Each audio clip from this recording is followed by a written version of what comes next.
আল্লাহর বান্দা বান্দিরা, আমাকে ভুল বুঝবেন না। সন্তানের জন্য বাপ কাঁদে, মা কাঁদে, ভাইয়ের জন্য ভাই কাঁদে, বোনের জন্য বোন কাঁদে, স্ত্রীর জন্য স্বামী কাঁদে, স্বামীর জন্য স্ত্রী কাঁদে। কিন্তু আল্লাহর নবী মুহাম্মদুর রাসূলুল্লাহ সাল্লাল্লাহু আলাইহি ওয়াসাল্লাম, তিনি যে আমার আপনার জন্য কত মার খেয়েছেন, কত বেদিনদের কাছে পাথরের আঘাত সহ্য করেছেন। কাফের মুশরিক বেদিন বেঈমানেরা আমার নবীকে মারতে মারতে মারতে মারতে অজ্ঞান করে দিয়েছে, বেহুশ করে দিয়েছে। নবী আমার তায়েফের বুকে গিয়ে দ্বীনের দাওয়াত নিয়ে গেলেন, কলেমার দাওয়াত নিয়ে যায়, কলেমার দাওয়াত নিয়ে যাচ্ছেন। এমন অবস্থায় রাস্তা দিয়ে যেতে যেতে হঠাৎ করে ছোট্ট ছোট্ট কিছু বাচ্চাগুলো আবার নবীর গায়ে পাথর ছুঁড়ে মারে, কাকর ছুঁড়ে মারে। আল্লাহ নবী সাল্লাল্লাহু আলাইহি ওয়াসাল্লাম কোন দিনের জন্য তাদের প্রতিশোধ নেয়নি, রুকে কোন দিনের জন্য তাদের দিকে দাঁড়ায়নি। হাত উঁচু করে মারবে এরকম কোন নজির নেই। আল্লাহ নবী সাল্লাল্লাহু আলাইহি ওয়াসাল্লাম দ্বীনের দাওয়াত নিয়ে তায়েফে গিয়েছেন। ওই তায়েফবাসীরা আমার নবীকে এতবার মেরেছিল বাবা, আমার নবী অজ্ঞান হয়ে গিয়েছে, আমার নবী বেহুশ হয়ে গিয়েছে, আমার নবী অজ্ঞান হয়ে গিয়েছিল, বেহুশ হয়ে গিয়েছিল। আমার পাক আল্লাহ তাআলা তিনি সহ্য করতে পারেন না। ফেরেশতা জিবরিলকে বললেন, হে জিবরিল চলে যাও, চলে যাও, তায়েফের বুকে চলে যাও। আমার নবীকে তায়েফবাসীরা এতবার মেরেছে, আমার নবী আমার জমিনে পড়ে গিয়েছে, আমার নবী আর কথা বলতে পারে না। আমি আল্লাহ পাক রব্বুল আলামিন, আমার সহ্য হয় না। হে জিবরিল চলে যাও, তায়েফের বুকে চলে যাও। হুকুম পাওয়া মাত্রই আল্লাহ পাক আল্লাহ তাআলা ফেরেশতা জিবরিল চলে আসলেন তায়েফের বুকে। এসে দেখতে পেলেন তায়েফের তার জমিনে আমার দয়ার নবী, মায়ার নবী জমিনে পড়ে রয়েছেন। আল্লাহ পাক আল্লাহ তাআলার ফেরেশতা জিবরিল এসে আল্লাহ নবীর মাথাটা জাঙের উপরে করে নিলেন, ওর উপরে করে নিলেন, মাথায় হাত বুলাতে লাগলেন। কিছুক্ষণ পর আল্লাহ নবীকে যখন ডাকলেন, একবার দুবার তিনবার, আল্লাহ পাক রব্বুল আলামিনের নবী কোনো কথা বলেন না। হঠাৎ করে যখন হুঁশ ফিরে এলো বাবা, আল্লাহ নবী সাল্লাল্লাহু আলাইহি ওয়াসাল্লাম জিবরিলের মুখের দিকে তাকিয়ে বললেন, ইয়া আখি জিবরিল, ও ভাই জিবরাইল, আমার উম্মত কোথায়, আমার উম্মত গুলো কোথায়, আমার উম্মতের উপায় কি হবে, আমার উম্মতের উপায় কি হবে? আল্লাহ পাক আল্লাহ তাআলা না আল্লাহ পাক রব্বুল আলামিনের ফেরেশতা জিবরিল বলে, ইয়া রাসূলুল্লাহ, ইয়া হাবিবাল্লাহ, হুজুর আগে আপনি সুস্থ হয়ে নেন, তারপর উম্মতের খোঁজ নেবেন।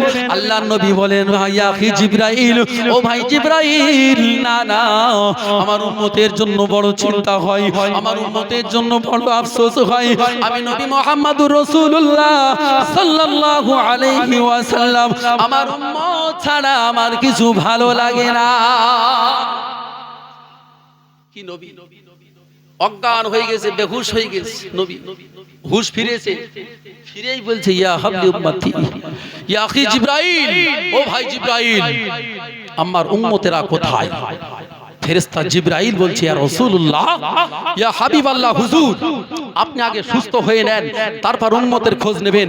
আর কারা আপনাকে মেরেছে আপনি শুধু একবার অনুমতি দেন, তায়েফবাসীকে আমি যে জমিন, এই জমিনের হাত মাটির ভিতরে ঢুকিয়ে দিয়ে ওলট পালট করে দেব। আল্লাহর নবী এই কথা শুনে চোখ দিয়ে টপ টপ টপ টপ করে পানি পড়ছে। ইয়া আখি জিবরাইল, ও ভাই জিবরাইল, কি কথা তুমি আমাকে শোনালে? ইয়া আখি জিবরাইল, ও ভাই জিবরাইল, কি কথা তুমি আমাকে শোনালে বাবা? কি এমন এমন কথা কেন আমাকে শোনালে? আল্লাহ পাক রব্বুল আলামিন দুনিয়ার জমিনে আমাকে পাঠানোর কারণ কি, আমাকে পাঠানোর উদ্দেশ্যটা কি? আল্লাহ পাক রব্বুল আলামিন তিনি আমাকে পাঠিয়েছেন দিনের দাওয়াত দেওয়ার জন্য, কালেমার দাওয়াত দেওয়ার জন্য। ওরা আমি নবী, ওরা আমাকে চেনে না, ওরা জানে না। ওরা যদি জানতো আমি নবী, ওরা আমাকে মারতো না, ওরা আমাকে গালি দিত না, ওরা আমাকে মেরে বেহুশ করে দিত না। ইয়া আখি জিবরাইল, ও ভাই জিবরাইল, ওরা জানে না, জানে না, জানে না। আল্লাহ পাক রব্বুল আলামিনের কাছে হাত তুলে রোনাজারি করতে লাগলেন, ইয়া রাব্বাল আলামিন, আল্লাহ পাক, আল্লাহ তাআলা আমার গুনাহগার উম্মতদের ক্ষমা করে দাও, আল্লাহ মাফ করে দাও। আমি নবী, ওরা জানে না আমি নবী, ওরা আমাকে চেনে না, অজান্তে আমার সঙ্গে বেয়াদবি করে ফেলেছে। ও রব্বুল আলামিন, আল্লাহ তুমি যদি ওদের ধ্বংস করে দাও, এই দ্বীনের দাওয়াত আমি কাদের কাছে নিয়ে যাব? আল্লাহ, তুমি যদি আমার মহাব্বতে, আমার ভালোবাসার খাতিরে ওদেরকে ধ্বংস করে দাও, আমি কলেমার দাওয়াত কার কাছে নিয়ে যাব? আল্লাহ ওদেরকে ক্ষমা করে দাও। কি নবী ছিলেন, ছোট বাচ্চা, নবীর গায়ে থুতু দিয়েছে, পাথর ছুঁড়ে মেরেছে। আমার নবীর গায়ে কত বল ছিল জানেন? কত ক্ষমতা, কত শক্তি আল্লাহ দিয়েছিল। 20 জন, কেউ বলেছে 40 জন। একটা নওজওয়ান যুবক, তরুণ যুবক, তার গায়ে যতটা ক্ষমতা, যতটা বল, এইরকম 40 জন নওজওয়ান যুবকের গায়ে যে বল ছিল, আমার রাসূলের গায়ে তার থেকে অধিক পরিমাণে ক্ষমতা, বল দিয়েছিল। জোরে বলুন সুবহানাল্লাহ। তাই প্রশ্ন কোথায়? ওই ছোট বাচ্চাটা নবীর গায়ে পাথর ছুঁড়ে মেরেছে, থুতু দিয়েছে, পাগল বলি। ওই পেছন ঘুরে নবী যদি ওরে একটা চড় দিত, ওকে খুঁজে পাওয়া যেত? যেত না। কিন্তু মারিনি কেন? আল্লাহ বললেন, হে রাসূল, হে নবী, আমি তোমাকে মারির জন্য পাঠাইনি, আমি তোমাকে পাঠিয়েছি রহমত স্বরূপ। জোরে বলুন সুবহানাল্লাহ। ওমা আরসালনাকা ইল্লা রাহমাতাল লিল আলামিন। কোরআন বলছে, গোটা বিশ্ববাসীর জন্য আমি তোমাকে রহমত স্বরূপ পাঠিয়েছি। এই জন্য রাসূল কোনোদিন প্রতিশোধ নিতে চাইনি, নেয়নি। ভাইরা আমার, আমরা তো মানুষ না, অন্য কিছু। হতে হতে আজ আমার আপনার এই পর্যন্ত, আমি যে কথা বলার জন্য এত দূর পর্যন্ত এসেছি, মহান আল্লাহ পাক, আল্লাহ তাআলার নবী হাদিস শরীফের মধ্যে তিনি জানানো, ওয়া ইয়াকুলু আদামু সাফিয়ুল্লাহ ইয়াউমাল কিয়ামাতি ইয়া রাব্বি নাফসি, ওয়া ইয়াকুলু নূহু নাবিয়ুল্লাহ ইয়াউমাল কিয়ামাতি ইয়া রাব্বি নাফসি নাফসি, ওয়া ইয়াকুলু ইব্রাহিমু খলিলুল্লাহ ইয়াউমাল কিয়ামাতি ইয়া রাব্বি নাফসি নাফসি, ওয়া ইয়াকুলু ইসমাঈলু যাবিহুল্লাহ يوم القيامة يا رب نفسي نفسي، ويقول يعقوب نبي الله يوم القيامة يا رب نفسي نفسي، ويقول يوسف صديق الله يوم القيامة يا رب نفسي نفسي، ويقول داود خليفة الله يوم القيامة يا رب نفسي نفسي، ويقول موسى كليم الله يوم القيامة يا رب نفسي نفسي، ويقول عيسى روح الله يوم القيامة يا رب نفسي نفسي، ويقول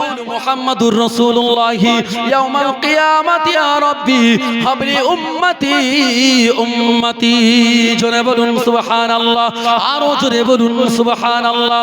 আল্লাহর বান্দা বান্দিরা, আল্লাহর নবী সাল্লাল্লাহু আলাইহি ওয়াসাল্লাম সোনার জবানে 1500 বছর আগে তিনি কথা জানিয়ে দিলেন, হে আমার উম্মত উম্মতানিরা, হে আমার সাহাবা সাহাবীরা, আমি নবী জানিয়ে দিলাম, আমি রাসূলুল্লাহ জানিয়ে দিলাম ওই হাসরের ময়দানটা এমন একটা ময়দান হবে, নবী আদম আলাইহিস সালাম পর্যন্ত নাফসি নাফসি করবে, নবী নূহ পর্যন্ত নাফসি নাফসি করবে, নবী ইব্রাহিম পর্যন্ত নাফসি নাফসি করবে, নবী ইসমাঈল নাফসি নাফসি করবে, নবী ইয়াকুব নবী নাফসি নাফসি করবে, ইউসুফ নবী নাফসি নাফসি করবে, মুসা নবী নাফসি নাফসি করবে, ঈসা নবী নাফসি নাফসি করবে। একমাত্র আমি নবী রাসূলুল্লাহ, আমি মুহাম্মদুর রাসূলুল্লাহ সাল্লাল্লাহু আলাইহি ওয়াসাল্লাম আল্লাহ পাক, আল্লাহ তাআলার সম্মুখে সিজদায় পড়ে কাঁদবো। ওয়া ইয়াকুলু মুহাম্মাদুর রাসূলুল্লাহ ইয়াউমাল কিয়ামাতি ইয়া হাবলি উম্মতি উম্মতি। আমার আপনার নবী দো জাহানের বাদশা হাবিবুল্লাহ নবী মুহাম্মাদুর রাসূলুল্লাহ সাল্লাল্লাহু আলাইহি ওয়াসাল্লাম ওই কিয়ামতের দিন দিন, কঠিন হাসরের দিনে সিজদায় পড়ে তিনি কাঁদবেন, ইয়া রাব্বাল আলামিন, আল্লাহ পাক, আল্লাহ তাআলা, আমি নবী মুহাম্মদুর রাসূলুল্লাহ সাল্লাল্লাহু আলাইহি ওয়াসাল্লাম, আল্লাহ তোমার বন্ধু আমি নবী, আমার উম্মত গুলো কি করে বাঁচবে? আল্লাহ আমার উম্মতের উপায় কি হবে? আল্লাহ আমার উম্মতের উপায় কি হবে? এরপরে কিন্তু আদম নবী বলবে, ওয়ায়াকুলু আদম সাফিজুল্লাহ, আদম নবী নাফসি নাফসি করবে, আল্লাহ আমার উপায় কি হবে? নূহ নবী বলবে, আল্লাহ আমার উপায় কি হবে? ইব্রাহিম নবী বলবে, আল্লাহ আমার উপায় কি হবে? ইসমাঈল নবী বলবে, আল্লাহ আমার উপায় কি হবে? দুনিয়াতে যতগুলো নবী ও রাসূল দুনিয়াতে আল্লাহ পাঠিয়েছে, সমস্ত নবী ও রাসূল গুলো তারা বলবে, ও রব্বুল আলামিন, আল্লাহ পাক, আল্লাহ তাআলা, আমি নবী, আমার উপায় কি হবে? আল্লাহ একমাত্র আমার আপনার নবী মুহাম্মদুর রাসূলুল্লাহ সাল্লাল্লাহু আলাইহি ওয়াসাল্লাম আব্বার কথা বলবে না, মায়ের কথা বলবে না, সন্তানদের কথা বলবে না, বিবিদের কথা বলবে না। ও আল্লাহর বান্দা বান্দিরা, আমার আপনার নবী তিনি ওই দিন কাঁদবেন আমার আপনার জন্য, কুল কায়নাত তার উম্মত উম্মতানিদের জন্য বলবে, আল্লাহ আমার উম্মতের উপায় কি হবে? আমার উম্মতের বিচার শুরু করো আল্লাহ, আমার উম্মতের হিসাবটা তুমি একটু সহজ করে দাও। জোরে বলুন, আরো জোরে বলুন। তাহলে আমরা কোন নবীর উম্মত? শেষ নবীর উম্মত বললে হবে না, শ্রেষ্ঠ নবীর উম্মত। ওরে ও মাটি, মদিনার মাটি, ওরে ও ভূমি, মদিনার ভূমি, একদিকে দুই সাথী হায়, মদিনাতে আমার নবী জিন্দা শুয়ে রয়। একটু জোরে বলুন না সুবহানাল্লাহ। ওরে ও ভূমি, মদিনার ভূমি, ওরে ও মাটি, মদিনার মাটি, একদিকে দুই সাথী হায়, তার পাশে আমার নবী জিন্দা শুয়ে রয়, তার পাশে আমার নবী জিন্দা শুয়ে রয়। যেতে যদি পারতাম আমি সোনার মদিনায়, সালাম আমি দিতাম গিয়ে নবীজির রওজায়। যেতে যদি পারতাম আমি সোনার মদিনায়, সালাম আমি দিতাম গিয়ে নবীজির রওজায়, সালাম আমি দিতাম গিয়ে নবীজির রওজায়। মদিনার ওই ধুলাবালি পাই যদি সামনে আমি, মদিনার ওই ধুলাবালি পাই যদি সামনে আমি, মাকদাম আমি পেলে পরে সুরমা বলে হায়। মদিনাতে আমার নবী জিন্দা শুয়ে রয়, মদিনাতে আমার নবী জিন্দা শুয়ে রয়। ওরে ও ভূমি, মদিনার ভূমি, ওরে ও মাটি, মদিনার মাটি, একদিকে দুই সাথী হায়, তার পাশে আমার নবী জিন্দা শুয়ে রয়, তার পাশে আমার নবী জিন্দা শুয়ে রয়। রওজাতে শুয়ে নবী কাঁদেন জারে জার, পাপে ভরা গনায় ভরা উম্মত আমার। রওজাতে শুয়ে নবী কাঁদেন জারে জার, পাপে ভরা গনায় ভরা উম্মত আমার, পাপে ভরা গনায় ভরা উম্মত আমার। কিয়ামতের দিনে নবী করবেন যে রোনা জারি, কিয়ামতের দিনে নবী করবেন যে রোনা জারি, আল্লাহর দরবারে নবী পড়ে সেজদায়। মদিনাতে আমার নবী জিন্দা শুয়ে রয়, মদিনাতে আমার নবী জিন্দা শুয়ে রয়। ওরে ও ভূমি, মদিনার ভূমি, ওরে ও মাটি, মদিনার মাটি, একদিকে দুই সাথী হায়, মদিনাতে আমার নবী জিন্দা শুয়ে রয়, তার পাশে আমার নবী জিন্দা শুয়ে রয়। রঙিন রঙিন মেঘের বেলা যাই বই যাই বেটা তোর মন যে আমার বড় সহায় রঙিন রঙিন মেঘের বেলা যাই বই যাই বেটা তোর মন যে আমার বড় সহায় মিটবে মোর মনের আশা পাই যদি নবীর দেখা মিটবে মোর মনের আশা পাই যদি নবীর দেখা মুক্তি আমি পেয়ে যাব ওই হাসরের দিনে জোরে হবে না একটু জোরে বলুন না সুবহানাল্লাহ মদিনাতে আমার নবী জিন্দা শুয়ে রয় মদিনাতে আমার নবী জিন্দা শুয়ে রয় ওরে ও ভূমি মদিনার ভূমি ওরে ও মাটি মদিনার মাটি একদিকে দুই সাথী হাই তার পাশে আমার নবী জিন্দা শুয়ে রয় তার পাশে আমার নবী জিন্দা শুয়ে রয় যেতে যদি পারতাম আমি সোনার মদিনায় যেতে যদি পারতাম আমি সোনার মদিনায় সালাম আমি দিতাম গিয়ে নবীজি রওজায় সালাম আমি দিতাম গিয়ে নবীজি রওজায় মদিনার ওই ধুলাবালি পাই যদি সামনে আমি মাকতাম আমি পেলে পরে সুরমা বলে হায় মদিনাতে আমার নবী জিন্দা শুয়ে রয় মদিনাতে আমার নবী জিন্দা শুয়ে রয় একেবারে সংক্ষিপ্ত আকারে কেউ আর রিকোয়েস্ট করবেন না অনুরোধ আমার খুব গুরুত্বপূর্ণ কিছু কথা তুলে ধরেছি বলছে কবর আমার খবর বান্দারে তুই শুনলি না দিন দিন তোর কাটছে হায়াত একটি বারো গুনলি না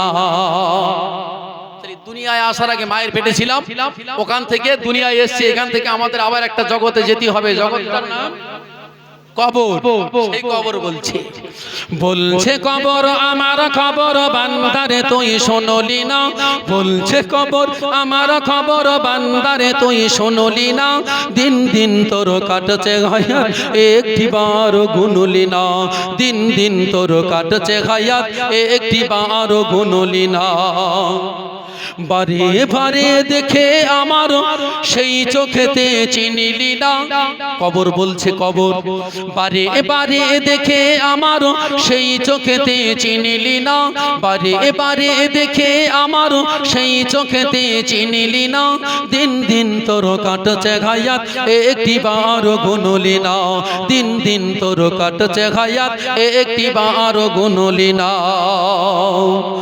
কোথায় রে তোর আংটি বালা আজ কেন তোর হাত খালি কোথায় রে তোর আংটি বালা আজ কেন তোর হাত খালি শখের বাড়ি শখের গাড়ি আজ কারে তুই দিয়ে এলি শখের বাড়ি শখের গাড়ি আজ কারে তুই দিয়ে এলি পথের সাথে মোটর বাইক সঙ্গে কেন আনলি না পথের সাথে মোটর বাইক সঙ্গে কেন আনলি না দিন দিন তোর কাটছে হায়াত একটি বার গুনলি না দিন দিন তোর কাটছে হায়াত একটি বার গুনলি না হায়াত মানে কি হায়াত মানে সময় সময় হায়াত মানে হলো সময় কবর বলছে বান্দা দিন দিন তোমার সময়টা ফুরিয়ে যাচ্ছে হায়াত শেষ হয়ে যাচ্ছে একবারও কি তুমি চিন্তা করে দেখলে না ভেবে দেখলে না হে বান্দা বলছে কবর আমার খবর বান্দারে তুই শুনলি না দিন দিন তোর কাটছে হায়াত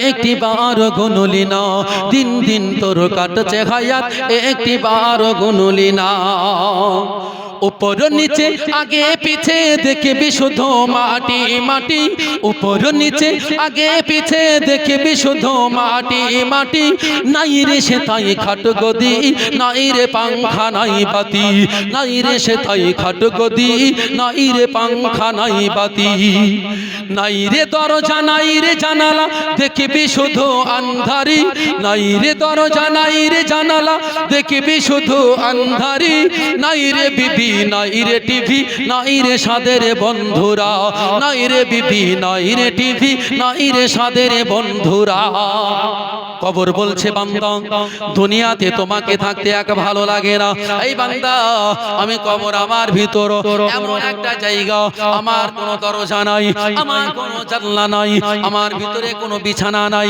আমার ভিতরে কোনো বালিশের ব্যবস্থা নাই, আমার ভিতরে কোনো পাখার ব্যবস্থা নাই। বান্দা রে দুনিয়াতে তোমার একা চলতে ভালো লাগে না বলে, রাতের বেলা একা থাকতে ভালো লাগে না বলে তুমি বিয়ে করেছিলে, সুন্দর বিবিটাকে পাশে রেখে সময় কাটিয়েছো। এই বান্দা এমন কি সুন্দর একটা ফোন কিনেছিলে, টাইম পাস করার জন্য তুমি ইন্টারনেটে ব্যালেন্স মেরে মানে নেট ব্যালেন্স মেরে রাত 12টা পর্যন্ত টাইম পাস করেছো। এই বান্দা আজ তোমার এই কৃত কর্মের ফল আমি কবর আমার ভিতরে তোমাকে ভোগ করতে হবে।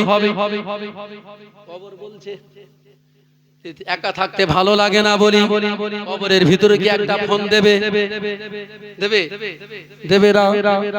কবরের ভিতরে ফেরেশতারা কেমন ব্যবহার আচার আচরণ করছে, কেমন মারছে ধোলাই করছে, একটু এক কল ফোন করে আব্বার সঙ্গে একটু বলি, বিবিটার সঙ্গে এক কল ফোন করে একটু বলি, ফারিস্তা খুব মার মারছে আমাকে তোমরা বাঁচাও, এরকম সিস্টেম আছে নাকি? না, কোনো সিস্টেম নেই। জন্য কবর বলছে মোবাইলের সেটটি কেন তোর কবরে আনলি না, মোবাইলের সেটটি কেন তোর কবরে আনলি না, ফোনের টাওয়ারও থাকতো যদি নিজের টাওয়ারও থাকবে না।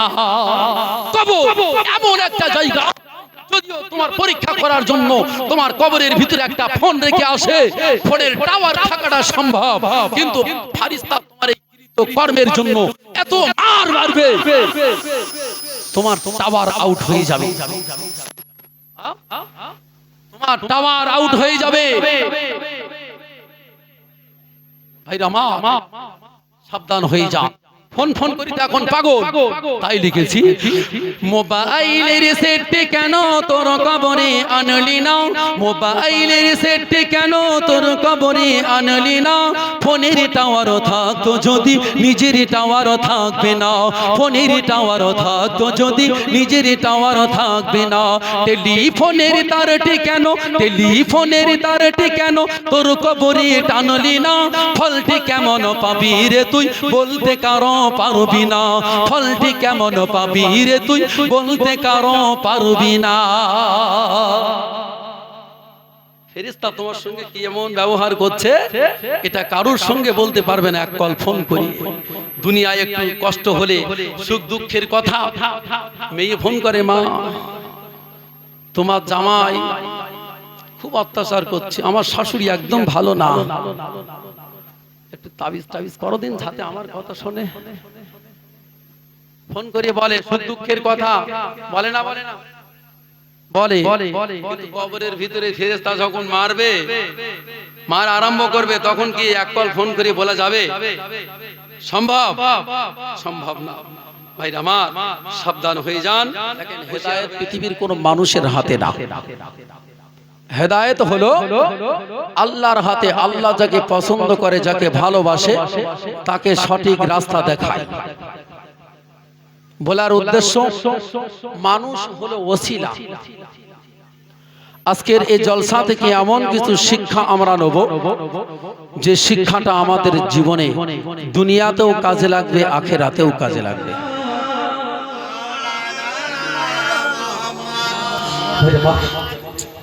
বলতে বলতে কিন্তু অনেক সময় চলে গেছে, এখানেই কি করছি, সময় সুযোগ হলে আল্লাহ যদি নিয়ে আসে ইনশাআল্লাহ পরবর্তীতে আলোচনা করা যাবে।